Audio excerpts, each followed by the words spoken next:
At samantala, imbestigahan na ng Department of Agriculture at saka Department of Trade and Industry ang pagtaas ng presyo ng karne ng manok sa pamilihan. Nagbabalik si Mon Hocson.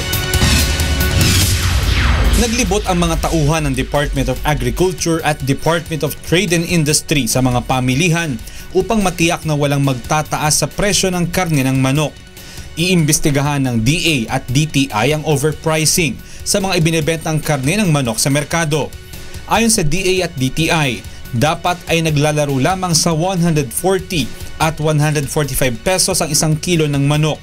Subalit may napaulat na may ilan na nagbebenta ng umaabot ng 160 hanggang 170 pesos. Sa Commonwealth Market, nasa 150 to 160 pesos ang kilo ng manok. May mangilan-ngilan na nagtitinda ng 130 to 140.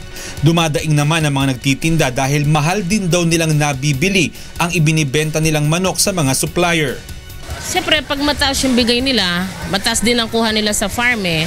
Kaya mataas din bibigay nila sa amin. So pag binenta mo, para makabenta ka lang, kahit sa puhunan lang, ganun. Binigyan ng show cause order ng Department of Agriculture ang mga nagtitinda upang magpaliwanag bakit mahal ibinibenta ang kilo ng manok. Mas mababa naman ang presyuhan sa supermarket dahil direktang nabibili sa mga dealer, hindi gaya sa mga palengke. Kapag natapos ang investigasyon, pananagutin ng DA at DTI ang mga nagtinda ng mataas na presyo, lalo na ang mga supplier, batay na rin sa Price Act.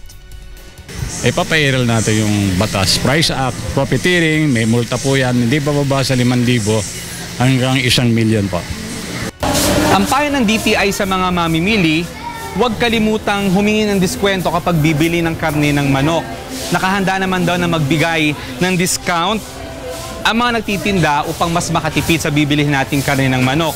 Mas mabuti rin daw na bumili na ng marami para mas makamura. Samantala, siniguro ng DA na sapat ng supply ng manok hanggang sa holiday season. Pinabulaanan din ng kagawaran na mayroong shortage sa supply ng manok. Bagamat aminado sila na mayroong tight supply ngayon dahil sa epekto ng bagyong Glenda sa mga poultry, tiniyak ng kagawaran na magnonormal na ito sa loob ng ilang linggo.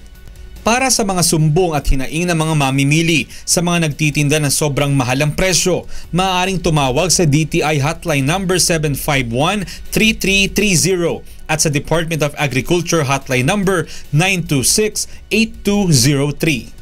Mon Hocson, UNTV News, Worldwide.